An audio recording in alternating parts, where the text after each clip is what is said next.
guys, welcome to The Real Tea. I'm Lauren Maher with Bella Bay Realty, your host of the Real Tea podcast, where we spill the tea on women-owned businesses. I'm sitting here with my guests, Audrey and Justine. They are the co-founders of Grand Rapids Specialty Therapy, and today we'll be talking all about what their business is and what they do. So tell me a little bit about you guys, Audrey, Justine. When did you start? What is GRST, and what makes you different from the others?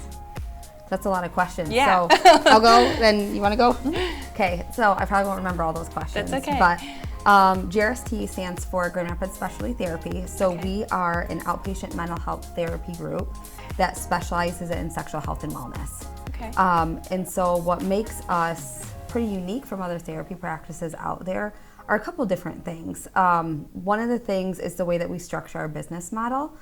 Since we're here to talk about business and all that jazz, we are a rent-based therapeutic practice, which means that we spent a lot of time figuring out our business model, and what was important to us is that the therapists that do the work keep the most amount of money in their own individual pockets. So we don't do a rent split. They pay a base rent to be a part of GRST. Okay. Mm-hmm. Yeah, we really believe that therapists who feel well cared for do very great work with their clients. So we kind of center therapist wellness above everything else, and obviously we believe in fair compensation, and that keeps people able to be doing this really difficult work. Yeah, awesome. So tell me a little bit of what sex therapy is, because I don't think a lot of people even know that exists. So what is it exactly? Sex therapy is a booming business right Yeah. now. I think that first of all, it's a very highly sought after specialty. Okay. There are many therapists out there who are generalists who can kind of treat anxiety and depression, Right. and then you kind of get into more subspecialties like trauma and even relationships. And sex therapy kind of takes all of that around this really specific topic that people are a little bit afraid to maybe talk about, but it's being more talked about. So the demand is really growing for this. And sex therapy can encompass everything from sexual minorities, so the LGBTQIA population, and then also people who are dealing with more specific sexual problems like pelvic pain or trauma in their past, or something is happening in their relationship like a desire difference. Okay. And then we don't specifically see this, but other sex therapists see what are called out of control sexual behavior, some more things that could be problematic for them, their family, and the population at large. So yeah, it covers quite a gamut of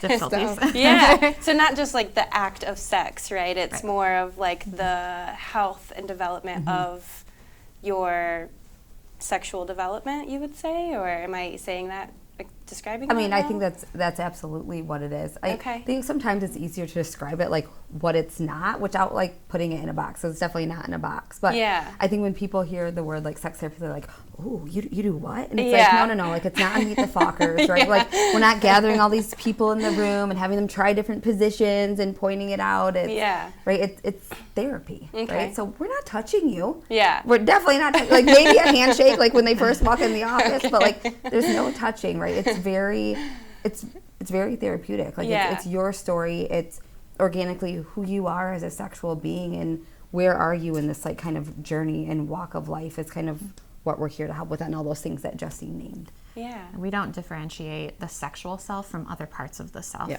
They're all kind of wrapped up together. So what is affecting one part of your life could be affecting your sex life. So for example, if we're talking about stress at work, that could absolutely affect your sex drive. Yeah, absolutely. Very interesting.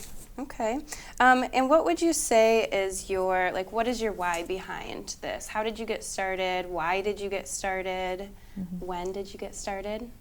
I'd be happy to tell that story. Go for it. So I was It's gonna be first juicy. introduced to the idea of sex therapy being a legitimate career path when I was at the University of Michigan, and my mentor was one of the nation's first sex therapists. So I was very interested in this. I started doing hospital social work, which sex therapy is very much a full body kind of thing. So it fit very well with my medical social work background. I met Audrey when we were working at the hospital together, and I found her to be an absolute delight for a number of reasons. But what I really loved about her mind is how steady and calm, and what a great decision maker she was. So I had this little dream to start up a sex therapy practice, and I immediately tried to recruit Audrey into it And I as said hospital no. social worker. She said, no, I can't say the word sex without blushing. I definitely can't do this. Yeah. And now, I mean, look at her go. So we decided to start this thing up together, and we sort of had no idea what we were doing. We knew we had this vision of wanting to take really good care of therapists and not make money off from therapists, because a fee split practice, as we were saying earlier, will certainly make a practice owner very wealthy. But clinicians leave those practices because they don't feel well cared for. So we wanted to combine clinician care, making sure everyone was getting what they needed, and also this real niche of psychotherapy that was underserved in Grand Rapids, to the point where, I mean, we are the first sex therapy practice in Grand Rapids. Wow. Oh, very cool. Yeah. Awesome. And so kind of to tap on to like my why on top of that, like Yeah. I was like very much like, no, that sounds great for you, Justine. Yeah, how did she convince you?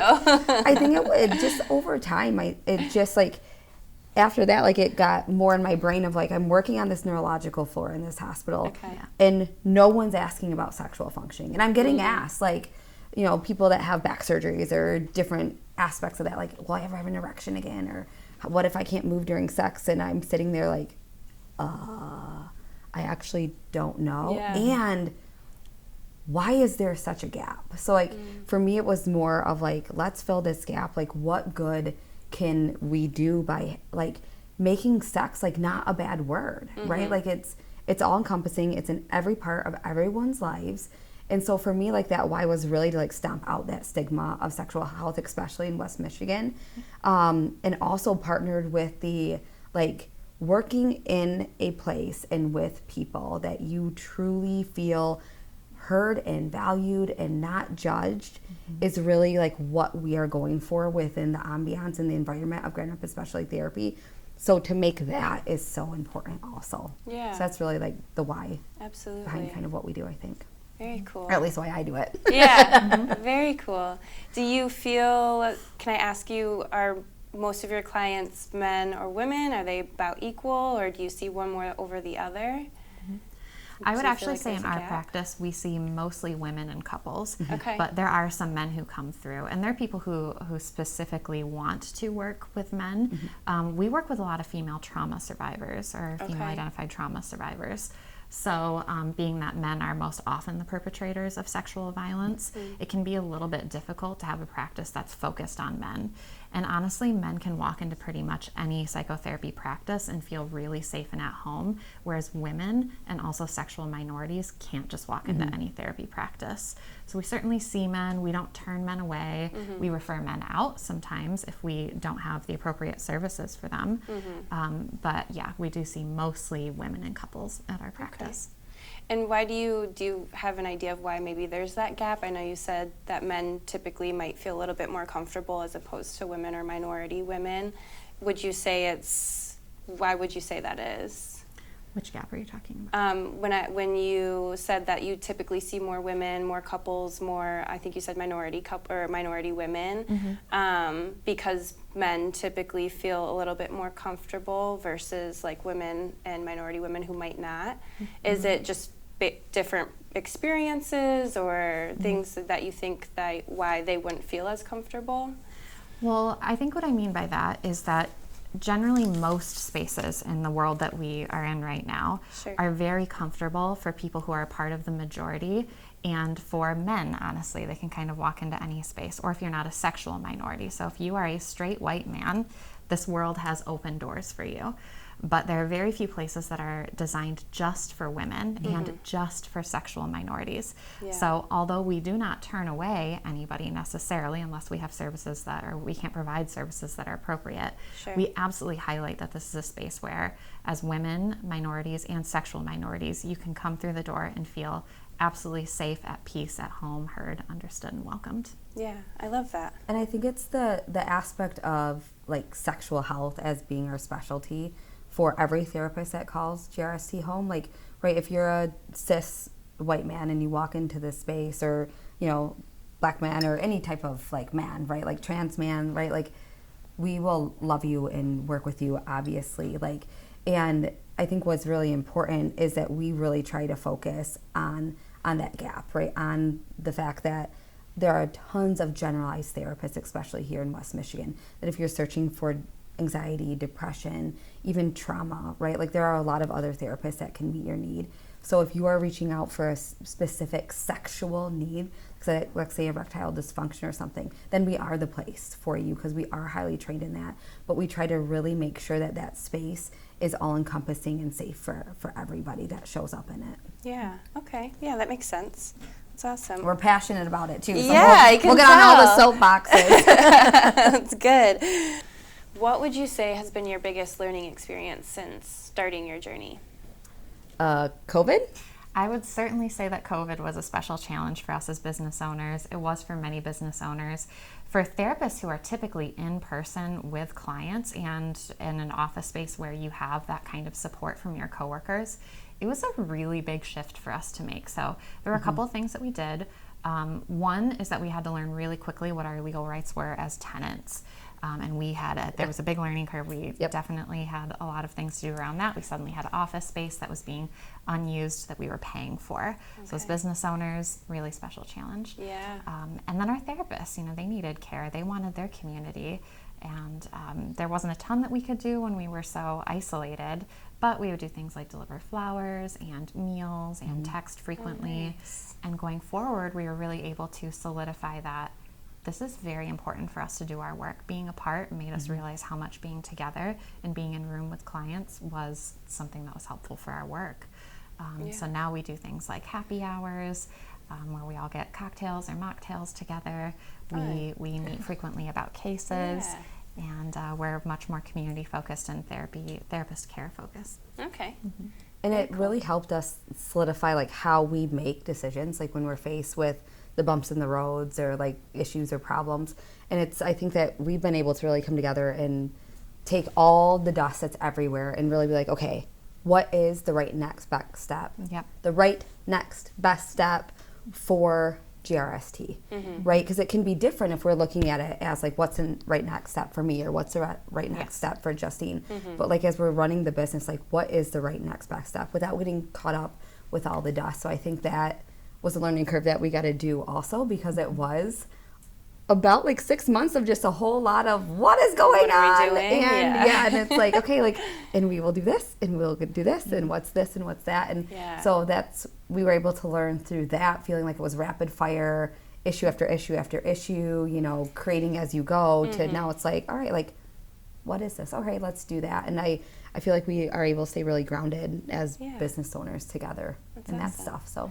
And obviously you've done well since then, because we're in your second building. Yes. Right? That's why it's kind of looks this way, right? Construction So that's exciting. Tell us a little bit more about your second building. Yeah. So I'm going to actually answer that first question by talking about our first space. Yeah. So our offices are currently inside of the Women's Health Collective, which is a gynecological office. And I believe that we are the only, think we're the only office that's set up like this in the whole entire state of Michigan, specifically around sexual health. Okay. So the Women's Health Collective is a gynecological office, right? So it's all things women, right? It's all the parts. And they also have a pelvic floor physical therapist, an occupational therapist, and a PA that's also a PCP, and a psychiatric PA, and a massage therapist that's in that space, and a dietitian, and a Reiki specialist. Cool. So they have all of these services, that including the mental health. So we are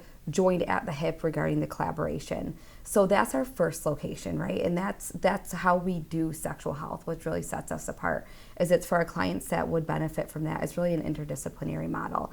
And we have, for the greatness, outgrown that space. So we have 5 therapy offices there, which are completely full. Like, we have 2 therapists using the same office, and we have fully outgrown that space. So it was important for us to then come here and find the second location, which is in Kentwood, which also has 5 therapy offices with the big old windows and all that natural sunlight.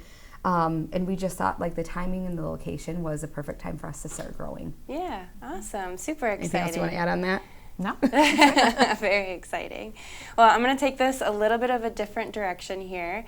I know both of you are women, obviously. Both of you are mothers, correct? Yes. Mm-hmm. Yes. So tell me a little bit about, because I just had my first son 11 months ago. And so I feel like it's just been like opening a water hose and just or drinking out of a water hose, right? Mm-hmm. It's just completely changed my life. It's completely changed my business.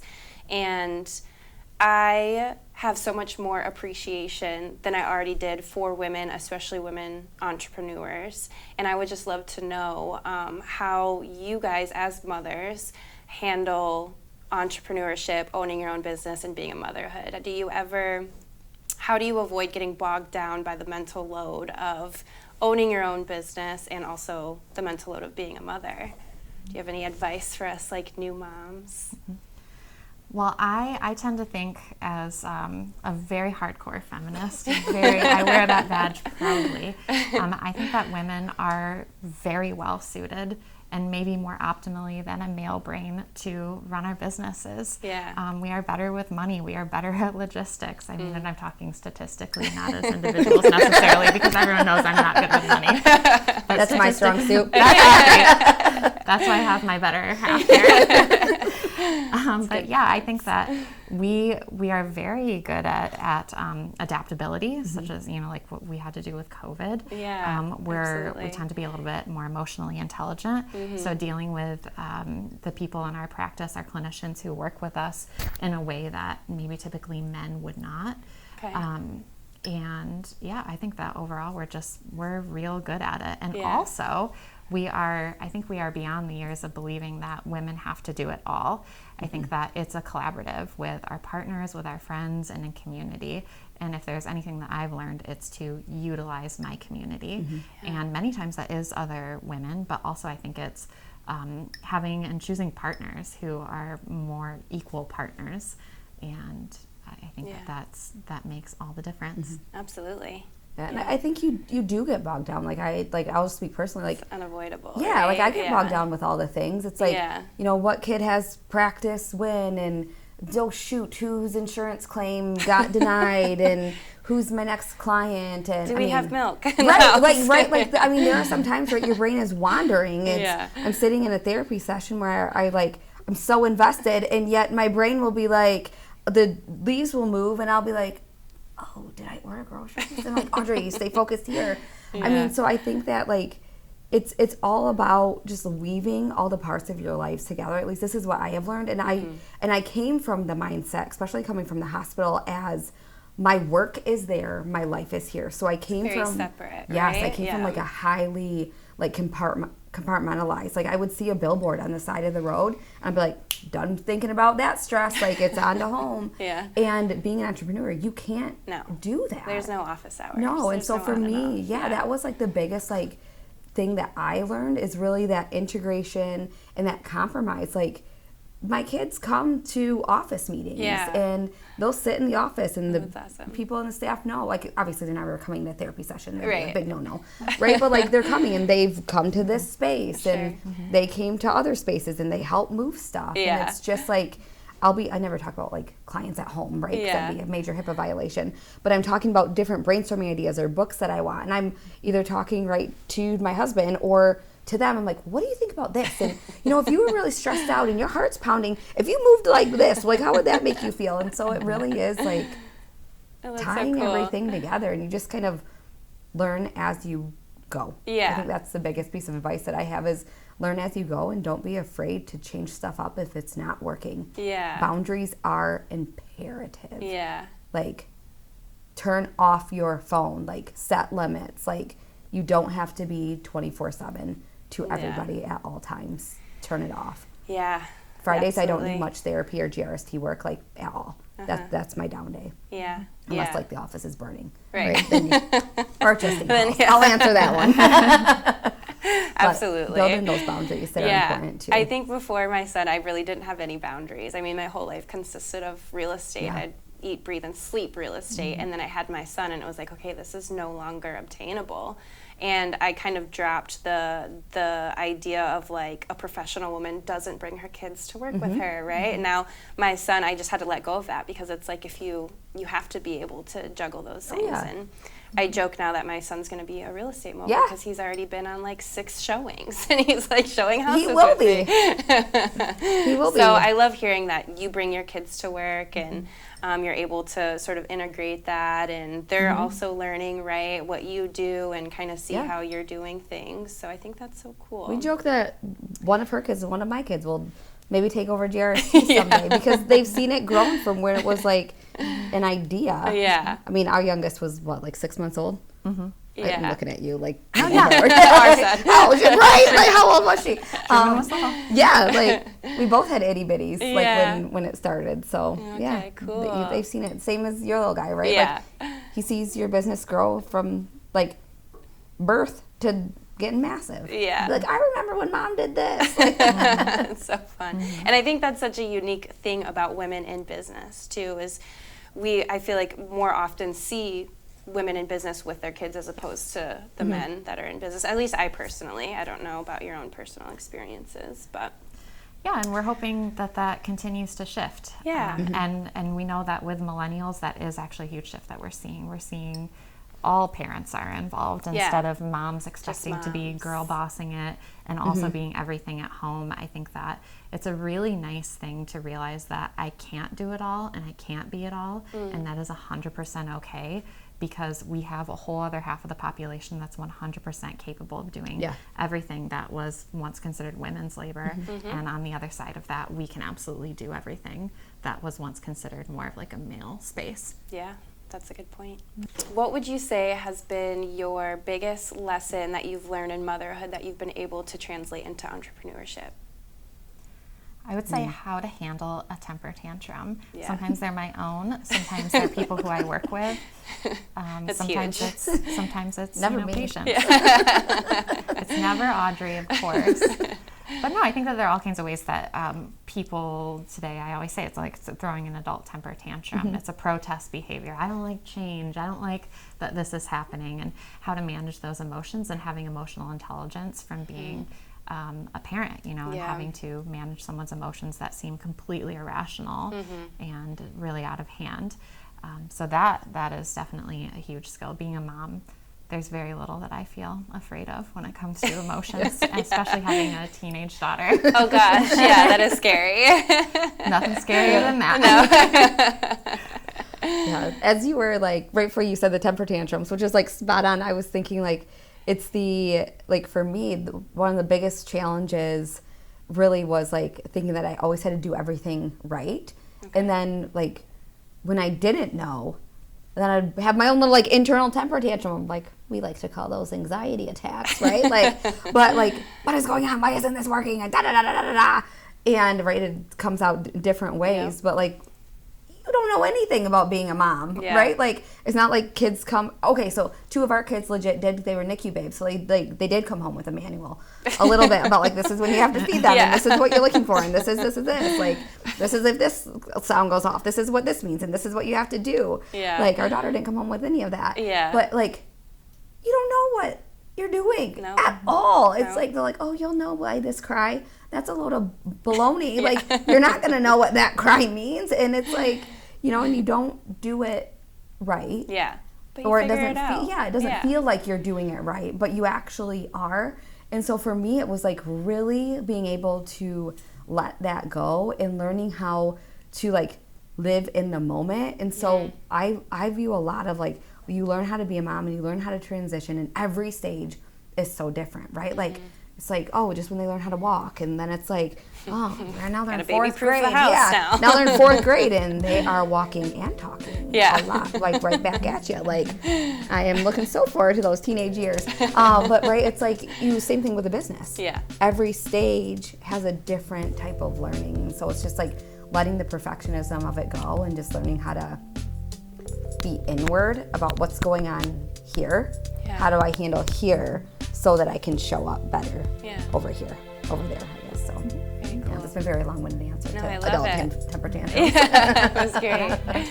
We have to be adaptable all the time. Yes. We walked into this space the other day and, you know, for example, we had things that weren't as we had planned. And, you know, in those moments, we're just adaptable, we make decisions, and we move on. You know, there's no reason to kick and scream about it. We just handle it and move on. That's good. That's awesome. One last question for you. Where do you guys see yourself in the next 5 years?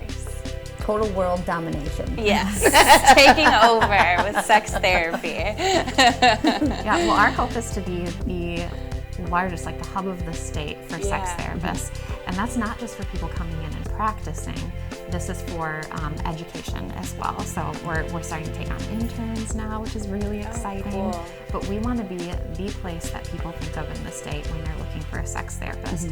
We offer lots of telehealth options, and we also want to be the place that therapists think of to come and join, because they want to be making as much money as they can. They want to feel really well cared for, and they want to be able to go down to the hall to someone else with the same specialty and say, hey, I'm running into this problem. Can I get some support on this case? So that's where we see ourselves. 5 years, hopefully another office location. Oh yeah. And I just can keep see growing it. it. Yeah. Awesome. Well, you ladies were awesome. I appreciate you so much for taking your time and talking with me, showing me your new space, and I'm excited. I'm excited for you guys. I'm excited to see this all done and beautiful and see where you guys take on the world.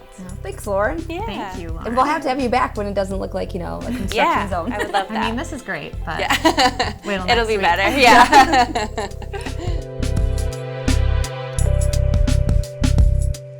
Follow, like, and subscribe. You can click right here. Or is it right here? No, it's right here. You can click right here.